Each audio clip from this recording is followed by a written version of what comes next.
Ladies and gentlemen, welcome in to Bards of the Board. I'm Robbie. And I'm Jason. And welcome to the table. We are so excited to have you guys here for another episode and just stoked. Jason, feeling a little under the weather coming into this episode. This is true. If you listened to the last episode, well, thank you for listening to the last episode. We truly appreciate it, as well as any comments. But if you listened to the last episode, you may have noticed I was a little under the weather then, and I referenced it. And even the next day, like literally I texted Robbie and be like, I hope I did okay, because I don't remember half of it. I was a little bit of a zombie. And that head cold stayed for a couple weeks. It finally became the big thing and hit positive, but I'm on the mend now, but I'm still very exhausted. But I'm excited to be here. It's if I didn't have this, I would have had a very sad evening. So I had this to look forward to help me through my work day today for sure. Hey, come on. I am glad to be here with you as someone who has also experienced it. I got it on my birthday and it was like it was my 30th birthday. We were going to have a big, we were heading to Atlanta to go to a Braves game with my family. My parents has laughably bought an ice cream cake to celebrate with us, and they just had to eat the whole ice cream cake on their own because we couldn't go because we were sick. So totally get that. So we just want to say thank you again to everyone listening. Any support you guys are giving us. If you are a listener, you would have noticed Jason was down and not feeling himself. If you were a viewer and you're watching this on YouTube, you probably noticed things were a little off, probably maybe converted you to being a listener more so than a watcher, but we have put some things in place. So hopefully that's not happening this episode, obviously, or we don't know until we get to the other side. But what we do know is that we have an awesome episode lined up for you guys. Definitely a game that in the game nights that I've seen hosted while I've been there, and I hear Jason hosting game nights, this is one that I feel like lands every single time. Yeah, I totally agree. You've probably seen it in the title by now, but it's a fun racing game that every time I teach it, I don't teach it a lot, but over the last couple months, I've taught it a bunch just because of the crowd we've had, we knew would be fans of it. And I was happy to finally teach it to you and finally talk about it today. And it's definitely a big hit. I love it. My family doesn't love it as much, but they're not really sports fans. They're not into racing and stuff. But I could almost two-hand this. I'm getting a little ahead of myself, but I could happily play myself solo. It's not meant to be a solo game, but I literally could play two hands just to see what I could do. That's how much I love Downforce. Yeah, super, super good. But we've played some other games recently as well. So, Jason, do you want to start us off with games you've been playing lately? Yeah, for sure. I've like Robbie said, I've been sick the last 2 weeks. I've played the same game twice, and then Elizabeth and I caught up another game we'd played a little bit before. So the two games, the first game is a game called Revive that really the art is really cool, and the theme is post-apocalyptic, and you're trying to heal the world. But to quote Tom Vassell from the Dice Tower, there's no theme at all. Even though it looks super cool, there's literally no theme. You're talking about a paste-on theme. But essentially the unique thing about Revive is that it's a hand management game, and you have cards in your hand that have symbols on the top or symbols on the bottom, and you play them on your own player board, and you slot it. And if you slot it from the bottom, you get the bonus, or you activate the resources on the bottom, which is like getting books or getting gears or getting food. Or you slot it on the top, and it's similar. And so that's just it's such a unique thing. And at some point you have no more slots to put your cards in. So then you rest. So the cards you have in your hand stay. Those cards that you slotted go to hibernation, basically for a round. And then if you had any cards in hibernation, they come back. So every other round, you're playing through cards. And there's ways to bring cards out of hibernation real time or send them to hibernation real time. So that's the most cool and unique thing about that game. I like playing cards to do stuff, right? You hear me say that a lot. And Revive is just so fun and unique but it's also not quite a worker placement, but also kind of an area control game where you're also putting out houses on a board, and you're going and exploring, and you're turning resources in to do that. And it's revealing tiles that you flip over that give you more resources. And then also on your home board, there's a bunch of tracks you're just moving up. It's the best way to say it. It's just you're moving up tracks to do stuff. So, that's a lot of stuff. It's a heavier Euro. Like, it's definitely not super heavy, but it's a heavy midweight to heavy Euro. So for those Euro fans, a Euro game for those who don't know, is basically a game where there's not chance in it. There's no dice rolling. There's no luck. Other than the flip of a card that comes out in a row to buy stuff, there's very little luck in a Euro-based game. You're kind of using I'm going to maximize my turn, minimize my actions to maximize my points, right? To do my best with what's in my hand. So it's a heavier Euro game that came out last year. It's got a lot of love with the Euro folks, and I love it. Like even after we played it, I'm like, wow, I want to play that again because there's just so many different things to do. Moving up tracks, playing cards, exploring new areas, flipping over tiles that activate things. So each time Elizabeth and I played it, even though it was like an hour and a half to 2 hours, it felt like it was over too quick as well. That's what makes a fun Euro game. An hour and a half to 2 hour game. I was like, oh my gosh, it's already over again. Oh my gosh, I got to finish this. Similar to viticulture. When we played viticulture with you, people who played viticulture know like, oh, you're not doing anything else. And oh wow, this is the last round because everybody got like 7 points each, and it's a 25-point game. So that was Revive. We played it twice over the last 2 weeks and loved it. The other game we played last night was actually Star Wars: The Deck Building Game. So we talked about deck building with Sushi Go. We haven't really talked about deck building, I guess. We talked about that's drafting. Like we talked about Sushi Go Party. Yeah, we haven't really talked about deck building yet. So essentially, in Star Wars: The Deck Building Game, it's a 2-player only dueling game. Though I guess you could play 2 versus 2 teams. There's a mode for that. I would probably never do that. And you're playing either as the Rebels or as the Empire. And essentially, you're trying to destroy your opponent's bases on their planets. You have to go through 3 planets is the basic game, or you can go to an extended game as well. And you basically have cards in your hand. In a traditional deck building game, you start off with 10 total cards, you shuffle, and you draw 5. And then on your turn, you're going to play those 5 to do things, whether it's attacking bases, using resources to buy more cards, or in this case, using the Force to move on a Force track. The fun thing about Star Wars, the 2 main fun things about Star Wars: The Deck Building Game, if you like the Star Wars IP, which I know you're not necessarily a big Star Wars guy, not that you're anti-Star Wars, right? But you're not even though you're a certified geek with the rest of us, Star Wars just isn't one of those things that's in your geekdom, right? Which is okay. But, and I'm not super, super deep. But I've in the last few years, I'm a Clone Wars guy. I'm a Bad Batch guy. Love those things. Right. And so if you are a Star Wars fan, the thematics of that is fantastic because you can be, for our visual fans, you have an X-Wing, you can fly, you can be Darth Vader, right? You have a Y-Wing. I mean, it goes pretty deep. Jyn Erso's there from Rogue One. Death Troopers, which a lot of people don't know what Death Troopers are. Or you can be Princess Leia. And like on your card, you can kind of see for our visual users, there's basically symbols and numbers in the top left that allow you, based on the symbol and the number, it gives you that much attack to your opponent, that much resources to buy more cards, or that much force. And of course, Princess Leia is going to have a lot of cool abilities with that. The cool thing, okay, it's the Star Wars theme, which is awesome, and it's just rife for expansions for sure. Because there's no Clone Wars stuff in there, there's no Bad Batch, there's no Ahsoka stuff, there's no Mandalorian stuff in here. Boba Fett's in here, but not the Mandalorian. So many expansions come out and it'll be awesome. But a cool thing is, so in traditional deck building game, as you go during the game, and we did this when we played Clank, right? Or Dominion, for those who played Dominion, you're playing cards to get resources to buy more cards, right? And you're putting them in your discard pile and they come up. What's cool about this one is you can attack cards and eliminate cards in that row. So if I'm playing the Empire, my Empire cards will be facing me so I can buy it for 3, but it'll be upside down to my opponent. It costs them 3 to eliminate. So they actually can attack a card that I want to buy. So even before I buy Darth Vader, they can eliminate Darth Vader because Darth Vader is really strong. It's just such a cool thing. I think Star Realms does something similar to this, or Aeon's End, or there's other deck building games that do this.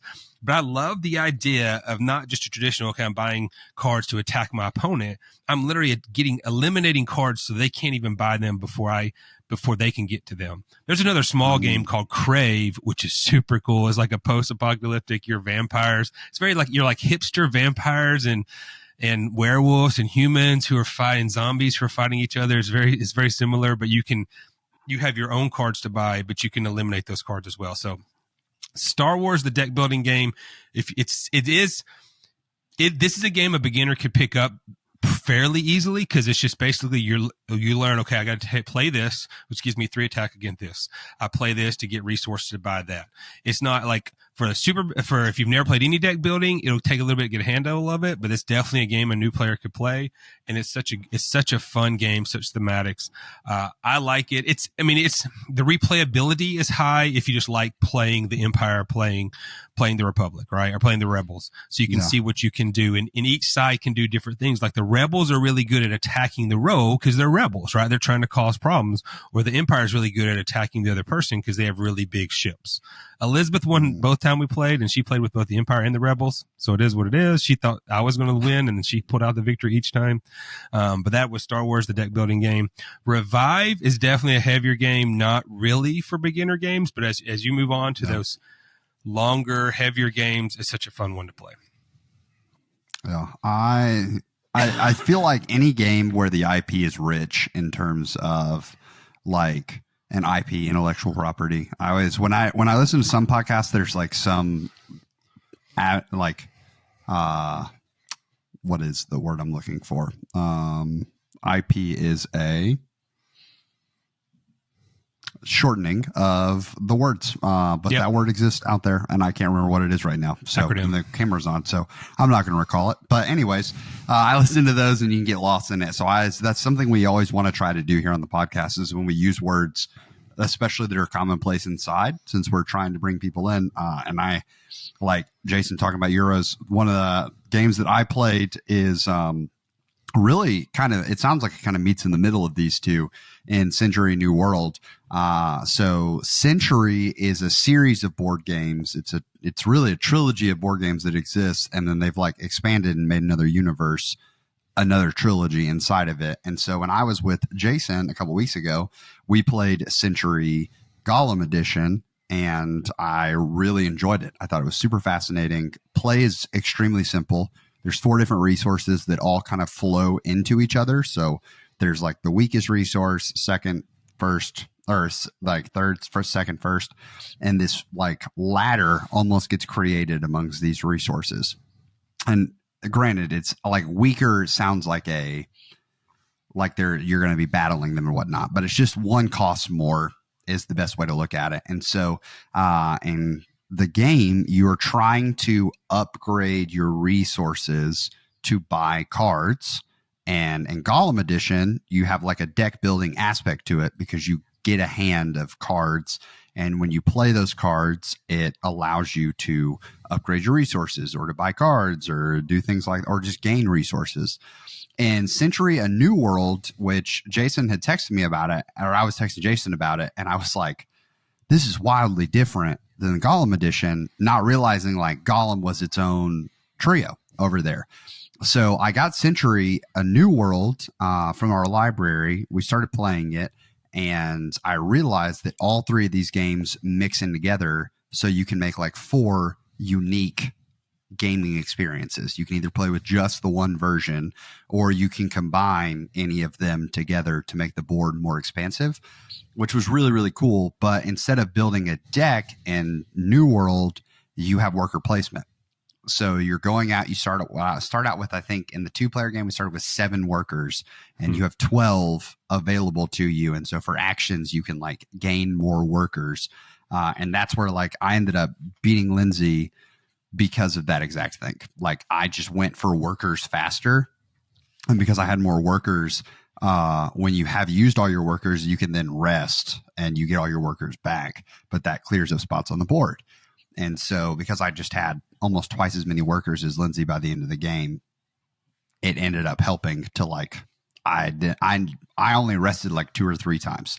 And then the game was over. So super, super cool. I love a game that plays really well on its own, but the expansions seamlessly integrate in. Yeah. Always enjoy that aspect of things. Like the Villainous franchise, for instance. I love the IP of that intellectual property of playing as Disney villains. Super great. And all of them work together. At least they were supposed to. And then they introduced Marvel. And I was like, oh, I'm so excited because I love the Marvel IP. But it doesn't work in. It is, if there is like a crime that I feel like they've committed in the Villainous world, it's like they had a really good concept, and one day they had a board meeting and said, we should ruin this. Here we go. But I'm sure it baits you into like from a business standpoint. You then buy into the Marvel universe, and there are people that only have the Marvel villainous, or I don't even know. Y'all have the Star Wars, don't you? We have Marvel and Star Wars. Haven't played either of those, even though it doesn't change the game play drastically, I guess, but it's enough that it's different. And I agree, it is frustrating, even though we haven't played it, that they can't intermingle because the gameplay is enough different with the fake cards that it changes it up. Yeah. So do you know, does the Star Wars also play in its own universe? To my knowledge, it does. It doesn't cross over either. So it may, and people correct us, but I don't, when I watch people review it, I think it doesn't cross over either as well. It stays within its own, which is disappointing. Because what a beautiful world that you have. You're playing as Darth Vader, and then the person next to you is playing as Loki, and then the person across from them is playing as like Scar from The Lion King. That would be so great. And everybody gets their taste. But anyways, so Century New World, really liked it. The other one I played, I texted Jason about, and it was like one of the first times that I texted Jason about a game, and he had not heard of it. So he ended up looking it up, and it's called Kodinka, which Codinc. I thought it was an O, but it's technically an A, because then I tried to find the game later, and I was like, why can I not find this game? Is it like rare or what?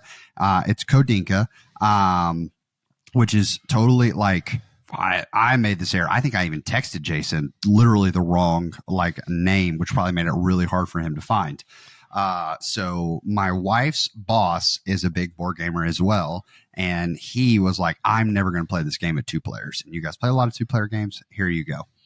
So we got it, and we got excited because over the holidays, we ended up having to stay home because of our dogs. And so we just had a bunch of time to play games, which was really, really fun. And we get this game, we sit down, and I'm very excited because when people tell me like this game plays well at 2, I get even more excited because now I know Lindsay and I we can play it. We don't have to have a crew over. We set it down, and this concept, so simple, y'all. There are 16 tiles, and they are laid out in a starting formation that never changes. And there are 4 different colors, and there's 4 of each tile. Earth, water, wind, fire. Done. Awesome. Already in. The Avatar fan in me is like, here we go. Fire Nation, baby. Let's get it done. Like, here we go. And those tiles have a white side and a gold side. On your turn, you can you can switch 2 pieces, or you can flip a piece. And you get 2 actions. So you can do 2 switches, 2 flips, or a switch and a flip, or a flip and a switch. That's it. Like, that's the simplicity of the game. And everyone has 4 patterns that you are trying to arrange your colors into. And those patterns are secret to you. So it's like everyone has to make a straight line. But some people's straight lines are all white side. Some people's are all gold side. Some people's are alternating. Some people's are bookends. You don't know what everyone's trying to accomplish.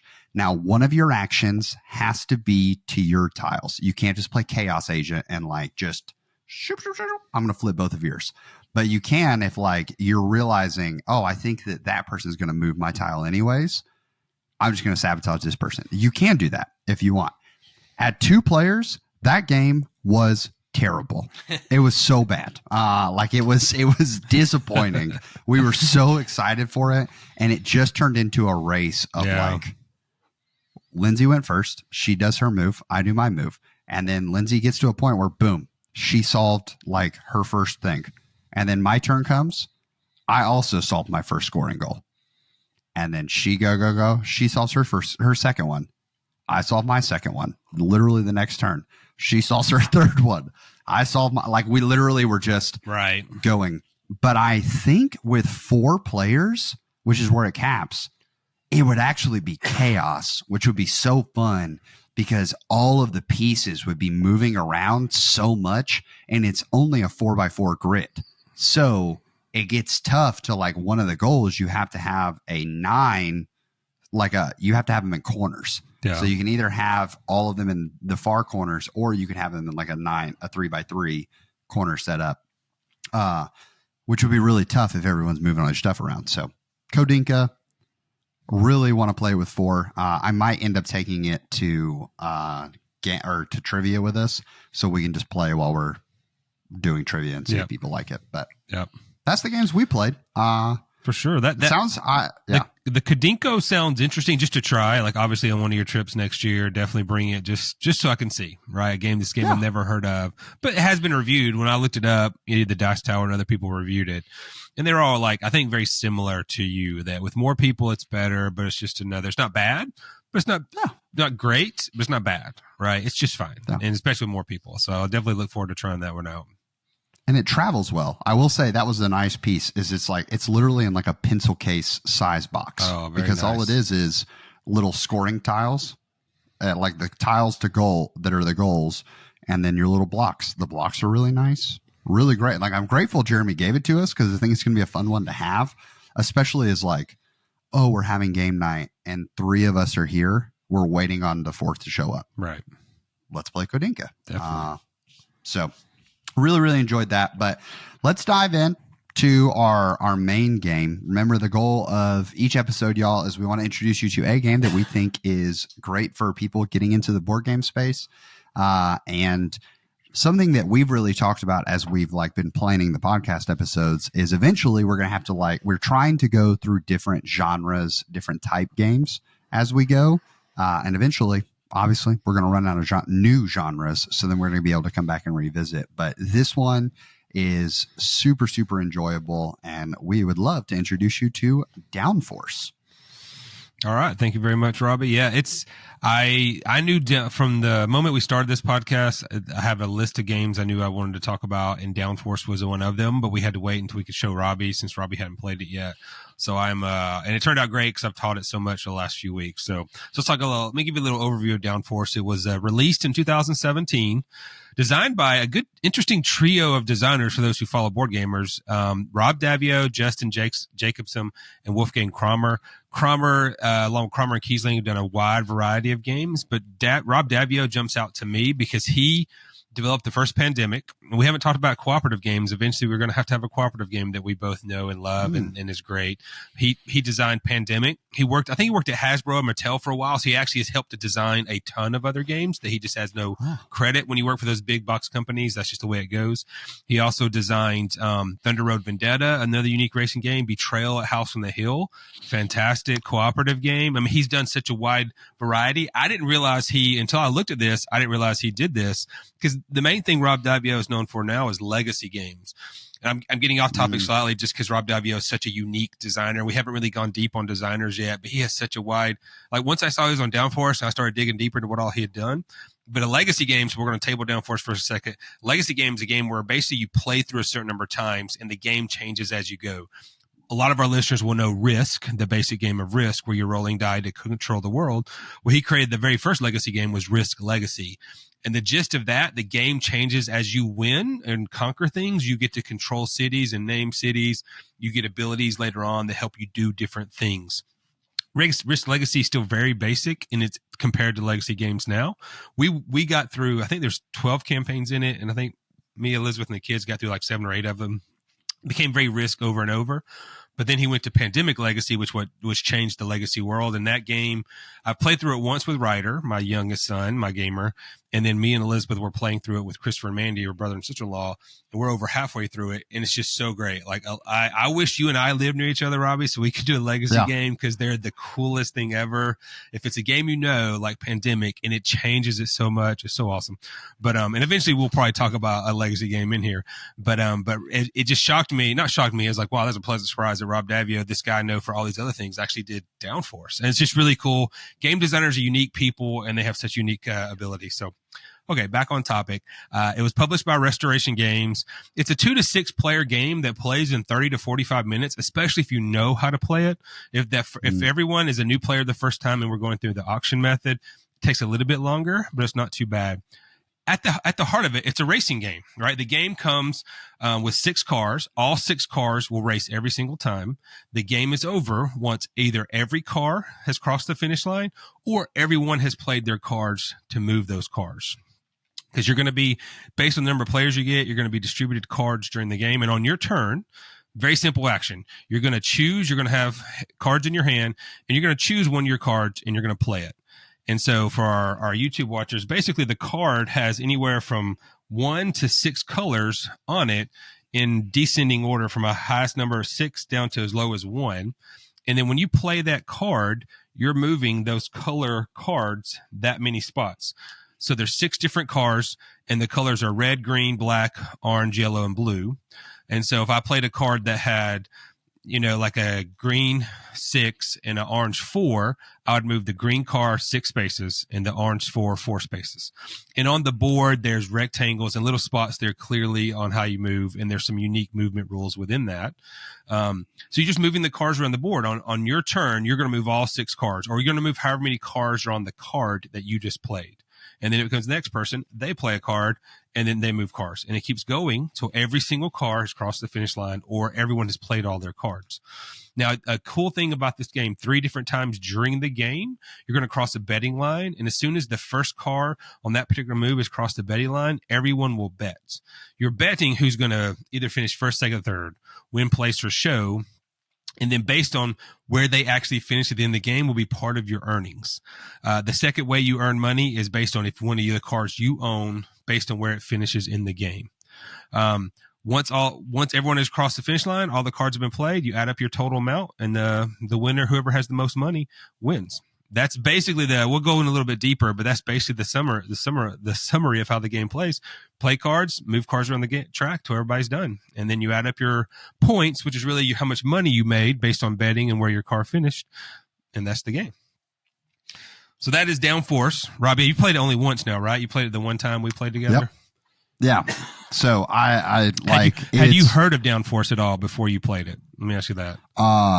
Before I'd met y'all, before coming up there and seeing it on your shelf, I had not. But I also I'm one of those hobby gaming for me. My brother introduced me to a lot of it, and then I honestly a show, tabletop. Yep. Is where I learned a lot of games. And so I struggled to when Lindsay and I got married, I was heavily invested into games, but I wasn't necessarily tracking a bunch of new ones and things like that. So it makes sense. It coming out in 2017 was right between my windows of passion for the game, the hobby gaming experience. And so totally makes sense. But this game, y'all, is so fascinating because when you first get into it, I will say that it is such easy gameplay because Jason nailed it. You're playing a card and you're moving the pieces around. It's just that simple. You don't get more cards. So it's not even you have to plan for, I got to readjust because this card actually changes everything. What you have in front of you from the get-go. It never changes. Here we go. But very rarely in board games do you get to interact with everyone else so often. Yep. While also it being somewhat positive, because I'm sure in the design of the cards, every single person had every single color of all 6 colors has the same amount of movement spread out amongst the cards. There's no way that's not possible. Right, I agree. But what's so unique about it is the roadblocks. So you want to explain how the roadblocks end up happening in the game? Yeah, for sure. So and Robbie, when you put that out there, I had not really thought about it that way, but you're so right. So few games, and we'll restate that just because it's so interesting because I had not thought about it. So few games out there, at least in the traditional and the tabletop hobby gamer that I am, do you have every single turn, almost everyone could have some sort of interaction that could be positive. Could be negative too, which we're going to talk about, but it could be positive. There are some other games like Machikoro where if you happen to have the right card and the right die gets rolled, or Settlers of Catan, right? If you have if you're in the right spot. But it's highly more likely in a game like Downforce because every car is getting moved so often. I had not really thought about that. So what's fun about the way that movement goes, so on the board's too big to put up here, but it's like a traditional racetrack for those who follow racing. Sometimes there's a wide open straightaway where there's 3 rectangles wide, essentially 3 lanes wide of where you can move the cars. But in the corners, it gets down to 1 lane. So you could intentionally, based on the numbers that are on their card, you can move a car to that corner so that no one can pass and block it up, and then choose, accidentally or intentionally, to move other cars that get stuck. So if there's a car there that's the black, and you have a card that says move the red 4 spots, but the red's only 2 spots behind, it's only going to move 2. So it's going to lose in the right term. It's not going to do the full red. And you could have somebody right behind it who couldn't move, even though you can play a card. So it's when you hear play a card to move cars around, you think, oh, there's not a lot of strategy in that. There's a ton of strategy in this game based on where you are on the track, based on who you're trying to bet for or bet on or bet against, and based on how you move the cars around. One thing we didn't even talk about, because I saved it now, is there's also asymmetric powers that come out in the game. And when we talk about asymmetric powers, it's a unique ability that only you have during that game. And so some of those abilities could be that if you move only in rectangle spots, because on the board, the straightaways are actually a little rectangle drawn on the board, so you know that's where you can move. If you only move in rectangles, you can move 1 more spot or 2 more spots. I forgot what it is. If there are other ones, if you didn't move at all, you get to move 2 spots on your turn. There's a bunch of different little ones that come out that come into your strategy as well, that may choose how you move yourself.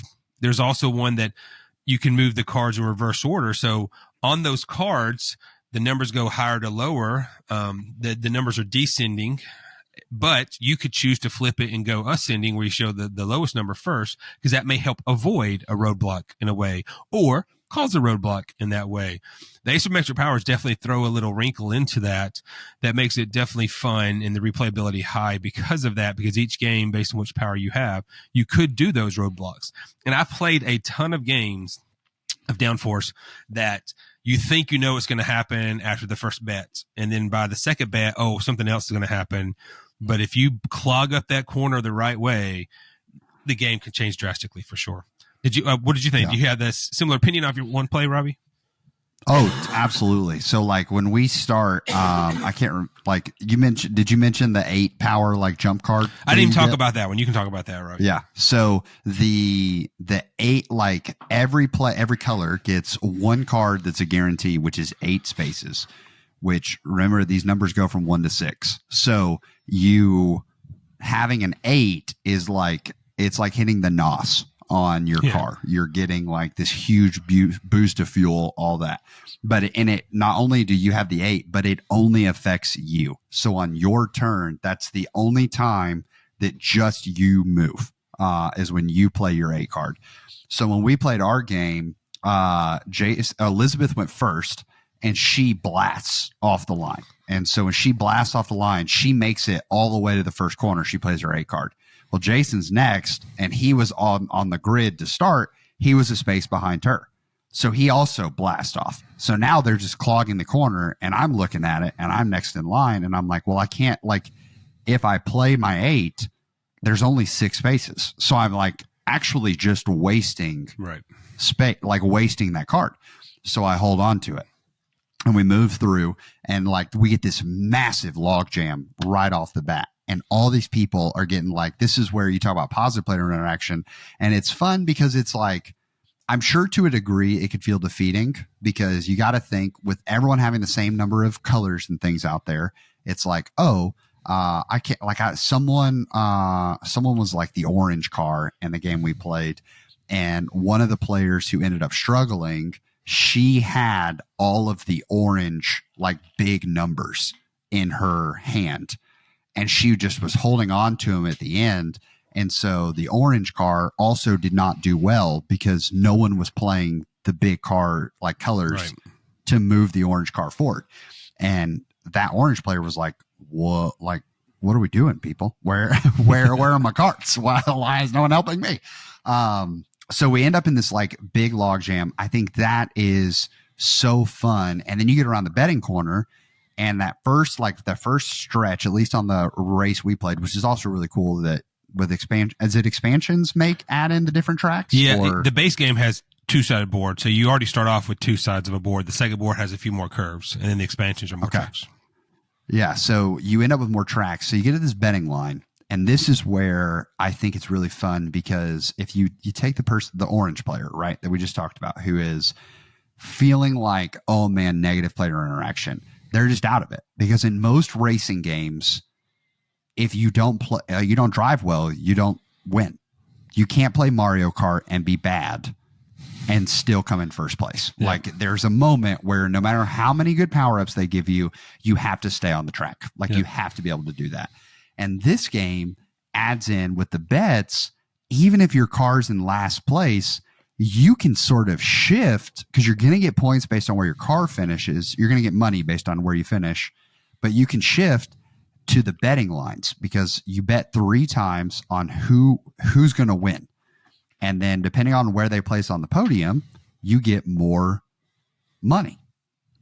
But what I didn't even realize until we finished our first game is that the betting is more important in the beginning than it is at the end, which makes sense. Yep. Because like it's kind of obvious when you get to the third betting line, like, okay, what we know basically who the podium's going to be. Yeah. So you get less money for that. But on the first one, there's so much chaos to be had. So how do you handle that? So I bet on the person that was in second place on the first betting line. And I was just like, and especially with being my first time playing, I was like, I don't see how Red loses this. Like, they got this easy peasy. Y'all, Red didn't even cross the finish line. Like, they literally ran out of carts. So it just gets chaos, which is super fascinating. For sure. And you played it at 6 players. So what I did discover, because I had not played a bunch of 6-player versions of this game. So it goes 2 to 6, plays well at all of those, but 6 players throws in a lot more chaos, because you're moving yourself less and more people are moving you, or more people are affecting what you do. It's not a bad thing. It's not a take that kind of, like you said, like we've talked about many times, I'm not a take that kind of guy in general, so I don't necessarily like that, but Downforce doesn't bother me a bit, because it's kind of the chance of what card you got and when you choose to play it, even if you're doing it maliciously. And a 6-player game, there's more times that players don't finish and don't cross the line. So if you don't cross the line, you don't get any money. So like the payouts, the first place person gets 12 million, the second 9, third 6, 4, then it goes 6 million, 4 million, 2 million. And if you happen to cross the finish line 6th, you're not going to get anything anyway. But then the betting, like Robbie talked about, if you get the bet right the first time, if that person you bet on finishes first, it's 9 million. Whereas on the bet number 3, if that person finishes first, it's only 3 million. So it does descend for sure. So your bet early can be a lot better for you if you have a little more strategic version of that as well. But it is the 6-player game. I realized in playing the 6-player game a few times now, it's not that it's bad, but it's not my preferred way to play, because I like, because you play just a little bit less. It's not like you're sitting there doing nothing, because you're literally involved in every play. It's not a game where you're like, oh my gosh, this person's going and that person's going and I don't really care. You're watching every move, because they're moving your car on those moves. And so that's a very fun thing. Even though you're not getting to take action, you're not necessarily bored and zoning out, but you're not getting to play as many cards. You're still getting to play a good bit of cards. But in a 4-player game or 3-player game, you're playing so much more. So it feels like you're affecting the game a little bit more. So at least when it comes to player count, 6 is not bad by any stretch. It is actually a very good 6-player game. 6-player games are hard to come by, in which you can play. The time doesn't take forever, and you still have fun with that. Sushi Go Party is one of those. 7 Wonders is one of those. And definitely Downforce is one of those. The 6 players does not really add to it. Whether it's 4 or 6, the same amount of time is going to be there. I will say this, and we didn't talk about this either, the way in which you get your car. So Robbie referenced the eight movement card. So there's a way everyone will have cars for the game. So they're all going to control at least one car. If you're in a 6-player game, of course, everybody has one car. If you're in a 3-player game, everybody has to have at least one, but you're going to control more than one. It's a little clunky and kind of odd, an auction mechanism by which you get those. Essentially, like you deal out the cars, and then if they say, okay, we're bidding on the orange car, and here's their asymmetric power. That's how you get that. It's a randomly drawn asymmetric power. You're going to bid from your hand based on the cards that are in your hand, and you're basically going to show, okay, I'm going to bid, and everybody select a card, and you turn it over, and based on what it is, so say if I was bidding a 4 orange for our viewers who are watching, but I turned over a card that has, you're using the cards in which you play the game to also bid for the car. Doesn't thematically make sense at all, but it's just a good way to do that. And so basically when you win the bid, so say I won that orange car. Now I have the orange car for the game that cost me 4 million. So on my scoring sheet, that's actually a negative amount that's subtracted from my total winnings at the end. So at the bottom, you do your racing total where you finish plus your betting minus what your auction total is. So whatever you bid to get a car, that's actually going to be subtracted from your total winnings because that's how much you had to auction for that. So it's kind of, once you've done the bid, it totally makes sense. You're like, oh, that makes total sense. Yeah. It's not confusing at all. But most of the time when I teach this, if I know I'm going to have it, if I know they're going to be there for a while, we go without the bid, just randomly deal out cards and randomly deal out cars. And it's just luck of the draw. And so that one's just learning the mechanism of the game. Because if you do that, it's literally a 30-minute game. And everybody's got it. Okay, now let's do the auction. And so most of the time when I teach it, that's what happens. When we had the Hydro Club Championship here back in the end of September, what was funny was one of the guys, David Kopfer, I think it was, he randomly got red and literally had a stacked hand for red cards. Like there was no way he could lose. Yeah. Like if he didn't even know what he was doing, he was going to win, and he won going away. And I'd never seen that. I was like, sorry guys, that's just the way it turned out for it. And good for David to get the right cards. Because you look to do that bid, the idea is you look at what you're dealt. You're like, oh, I got a bunch of high yellows. Maybe I should go for the yellow car and maybe pay $6 million knowing that I have enough yellows to control it. Or I hardly have any reds at all. I don't want to bid red at all. And you don't have to bid for a car. And there's some rules in there. If you're like one of the last two players and there's cars left, that you're forced to bid a certain number. But it's how you gain those cars, kind of odd. It's not totally streamlined, but once you've done it, it makes sense. So that first time you play, if you're doing this solo, that's a hard thing to kind of grok your mind around. But once you do it, it's easy to do for sure. And that becomes part of the fun too, going to the point of 6 players versus 5 players versus 4 players. In a 6-player game, I'm controlling exactly one car. In anything less than 6 players, I'm going to control. You have the option to control more. You're going to control one for sure. But you can control 3 cars. It's just that you've now bid a bunch of millions of dollars. You've bid a bunch of winnings that you're right. You've bid a bunch of your in money because you're going to bid on each one of those cars. So if you control 2 cars, well, I bid 4 million on one and 5 million on the other. So now it's -9. So now I got to counteract that at the end of the game. So having more cars isn't necessarily a good thing unless you just have a great hand of cards to do. One thing, we haven't talked about this at all, and I kind of saved it more towards the last, but one of the coolest things about Downforce, and for those who played it will know this, and if you go out and just look for a little bit on BGG or anywhere else, you'll see other people do it. So the game itself comes with essentially like Formula One little bitty cheap plastic cards. I don't want to say cheap. They're not bad. They're economical, little cheap, little inexpensive Formula One looking cards. But pretty much everybody I know upgrades their cars. And that was the first thing I did. So Robbie mentioned Mario Kart, but for our YouTube viewers can see, I actually have Mario Kart cars. So Bowser is my orange car because of his hair. Of course, Mario is red. And then, of course, Peach is yellow because of her hair. And we also have Donkey Kong, Luigi, and Toad. And so instead of having just the blue car, we're playing those characters, which just throws a little bit more fun in it for sure. Lots of folks have done like pretty crazy upgrades with theirs, different versions of Mario Kart. That's just a fun thing. I like to bling my games when I can, and having Mario Karts in there is definitely a ton of fun.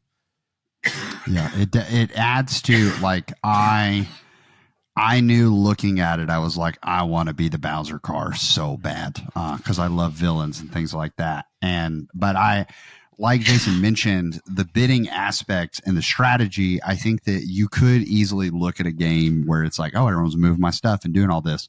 And I actually like I did not connect the dots necessarily that like Kodinka, where everyone's moving tiles around, a much simpler version of what we're doing here.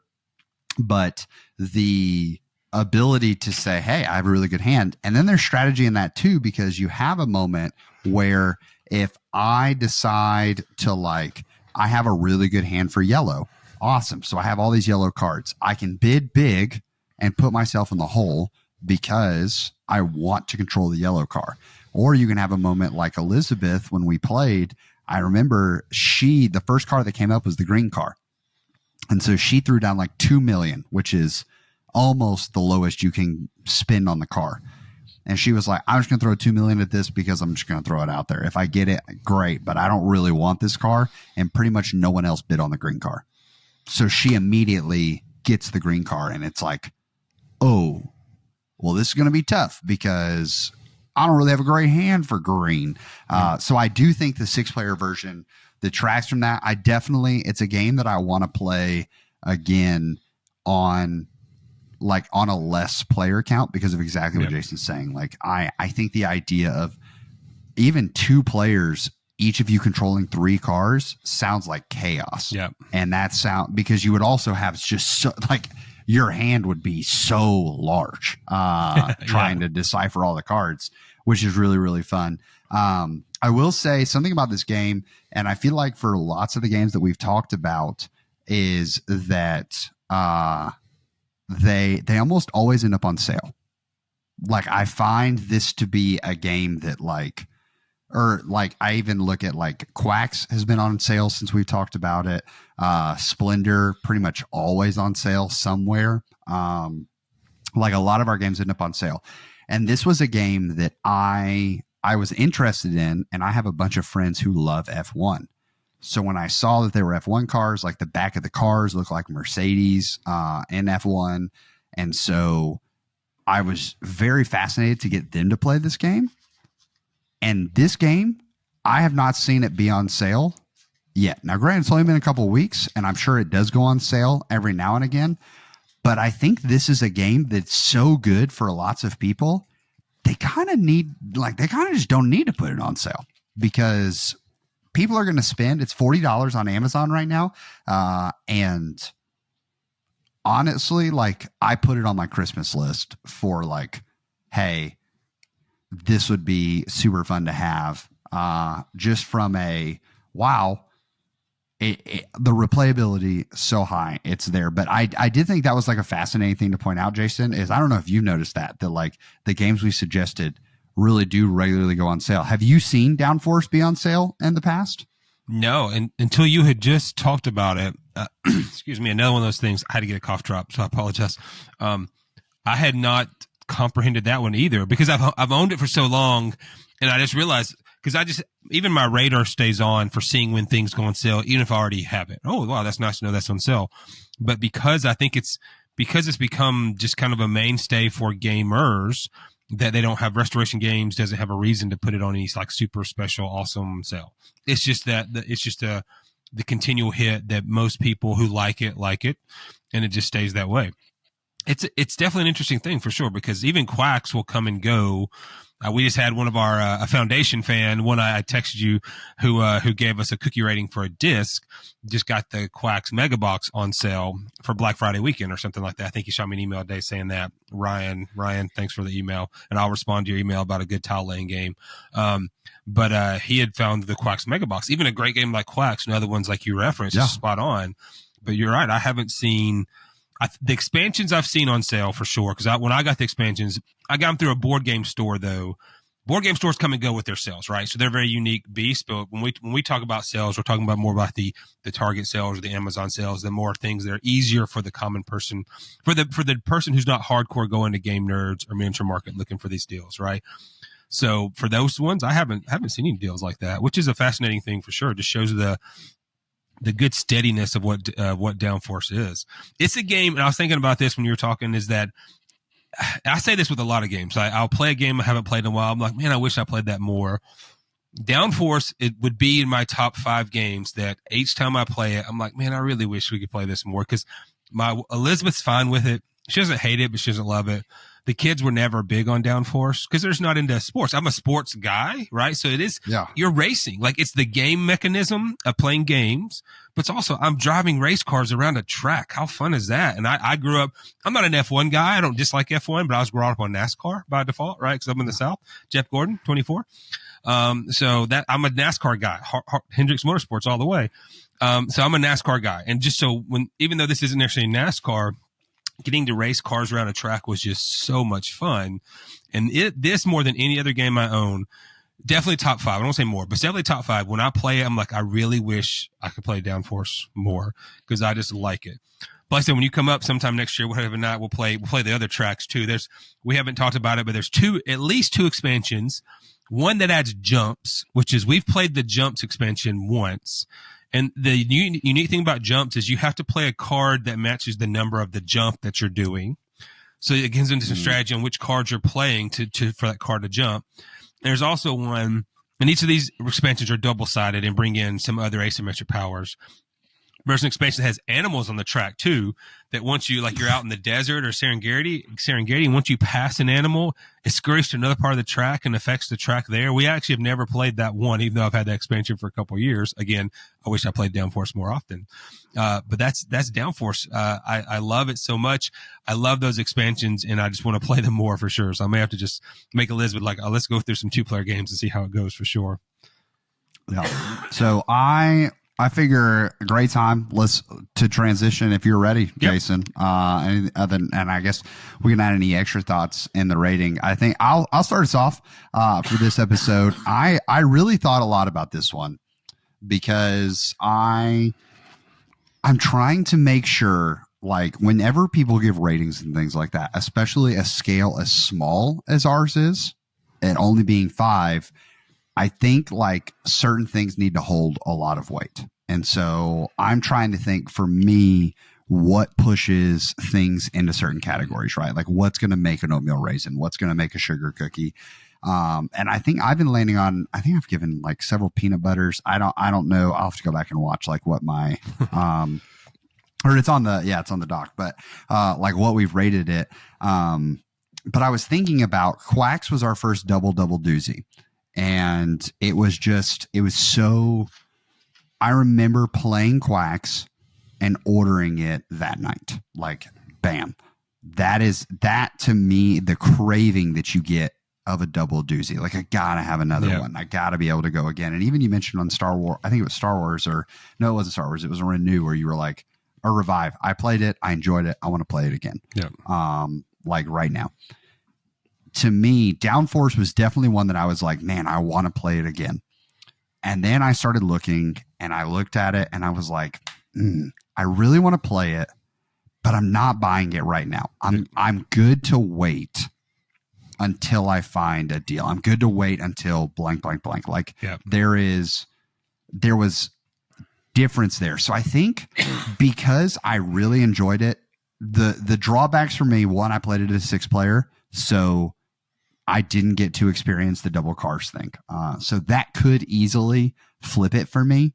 But I agree with Jason in terms of like, at 6 players, it's a little different. It's still really good, but it's a little different. So, that I could see the expansions jumping in. I agree. And like, you can play it over and over again. The expansions would be a must for me and repeatability of the game over and over again. Once again, at a 6-player count. And that's really all I have to reference, right, is the 6-player count. So I love the idea of the customizable cars. I think that is super cool. What a fun nod. Like, I literally have thought to myself, if I get it, I think I would do Hot Wheels and do like some like really slick Hot Wheel cars just to even bait non-gamers in to picking a worse car for them simply because they want to be this car or whatever it may be. For sure. So that's super fascinating to me. But all of that to say, I think it's going to land on a chocolate chip for me. And I hold that with it's flirting right there. This could easily be, and it kind of makes me, before passing along, Jason, like a world of, if we end up playing games again, I think like when we're deeper into the podcast, we have a lot more episodes, almost going back and reviewing our ratings and going, do you still feel that way? Yep. Would you go up, down, wherever it may be? So how about you? I agree with going back at some point and see if we still feel that way. Cause maybe it's cause it's still my mind and we're talking about it and I'm super excited about talking about it. But, like I referenced earlier, whenever I play Downforce, I want to play it more. I mean, I'll cut right to the chase. It's definitely a Double Doozie for me. I remember the first time I watched the Dice Tower review it, I was like, oh my gosh, this racing game just looks really cool. And then we bought it and I loved it immediately. And each time we played it, I'm like, I wish we could play it more. I've already kind of given away what it is. I grew up a massive NASCAR fan. I don't watch as much racing as I used to, but I just loved. I mean, it sounds very boring, but I could sit and watch a race for 3 or 4 hours and then go around in a circle. And I mean, everything about that, while this is nowhere deep like that, gives you the feel of having fun in racing, right? Coming up that way as a sports guy, I loved it. Having the Mario Karts on there, having my Mario Kart upgrades on there, and you could do Hot Wheels. The Hot Wheels are a little too big, so you'd have to kind of manipulate a little bit. Because I've thought about the same with my NASCAR. Because I have a bunch of NASCAR Hot Wheels and a bunch of other Hot Wheels for my kids that I have when they're younger. But you can get like the mini ones, those could work as well. Okay. I will say this, and we've hit it. We've started a couple of times. If it was at 6. It's definitely not a Double Doozie. It's a cookie. It's a chocolate chip on the edge of Double Doozie. 6 is not terrible by any stretch. But for someone who loves the game as much as I do, I wanted that optimal player count, which is probably 3 to 4. And maybe 5. 5 would probably be okay. But 3 to 4 is that just enough that there's enough cars distributed and the play's moving well enough and you're having other people to go around with. But I love Downforce. I really wish there was an app for sure. Cause you could do the app would kill. I mean, you could easily, I say easy's relative, right? But you could definitely do a Downforce app because you're just like, okay, I'm gonna play this card and move the blue one here or move the red one there and move this and move that. Right. I mean, you just have to kind of zoom in on it for sure. But I love Downforce and I would play it over and over and over for sure if that was on there. So yeah, it's yet another Double Doozie for me. And I knew it before, like obviously the moment we put this on the list, this is one of my top 10 games on Board Game Geek. I rated a 10 without question. There's an ironclad 10. It'll be fun to revisit, but I can't imagine ever changing that because I love Downforce so much. Yeah. And I will say, like when we said so many things about the 6-player count, I think for learning the game at a 6-player count, it's perfect. Oh yeah. Like, because of the fact that there's not the chaos of I have to worry about multiple cars. Maybe if you're the experienced player coming in and you're playing Downforce for the first time, you're the one that controls multiple cars. I'm sure that's probably what you would end up kind of doing anyways. But I think for learning it was not like, oh man, I'm overwhelmed, anything like that. But it also wasn't too simple either. So the definition of like, you'll even see if you're a visual watcher here, you'll see that I've put my rating very close to the Double Doozie because it's just on that edge. And I truly think that for me, it's just a lack of play that's taking it to that next level. And I could definitely, even most likely see myself when we revisit jumping up and probably laughing at myself in the past going like, you silly man. What were you thinking there? So very much enjoy this one. Grateful to Jason for introducing me to it. And already excited to play it again and have some animals on the track. That's so wacky, but so fun. Yeah, for sure. Before we close out, I mean, if you've watched our Instagram, and we'll give a shout out to Derek Fry, one of our disc golf friends, who's in a couple of our Patreons, for dyeing a couple of discs. And if you watch YouTube, Robbie's pointing to his right now up on the wall, and mine's behind me. It's a MVP Watt, and oh my gosh, this is so cool. This is one I didn't know he was going to dye it this way, because I said do what you want, and this is definitely my hanging disc. And then I have a river that he dyed that's super cool. I love it's got the little guitar, or it's not called a guitar, it's called something else, but it's got the meeples on there. Derek, that is so cool. I haven't gotten to play because I've been sick, but the river will absolutely be in the bag. Thank you so much, Derek. Robbie got a Wraith, right? That was super cool. The first one he shot to us. When Robbie and I were together, that someone, Derek messaged us, hey man, I dyed this out. I was like, that was the coolest thing ever. So Derek, we appreciate it. Thank you so much. Thank you to everyone who's making comments. It continues to make me very happy when people contact me, because I work at Foundation Disc Golf. And so people email me on customer service stuff that's disc golf related. They realize, oh, it's Jason that they're talking to. And then now all of a sudden we're talking board games via disc golf connections. And multiple people have talked about how they've bought games based on recommendations, most commonly being Quacks right now and Sushi Go Party. So We'd love to hear that. We definitely want to recommend. We want to be straight shooters. Like that's why we're going to be. Yeah. It's not always going to be, roses, but we want to give games that we like. That's why there won't be too many negatives on here because we want to present games that are good that we think you'll like and point out those things that make it not quite as good. Not quite as good is not the right term. That you need to think about when you play it. But when you said playing 6 with Downforce may be better for brand new players, I totally agree. Because that way you can kind of just see what everybody's doing and you get a feel for how it goes for sure. So thank you to Derek. Thank you to those who are making comments. Thank you for everyone who's supporting the podcast. We truly appreciate it. I love it. I have so much fun. Like Robbie and I have talked about all kinds of great ideas. Obviously, episode 10 is coming soonish, so we may do a slightly different episode for episode 10. We're talking through some things, so we truly appreciate that, everything you guys are doing for us.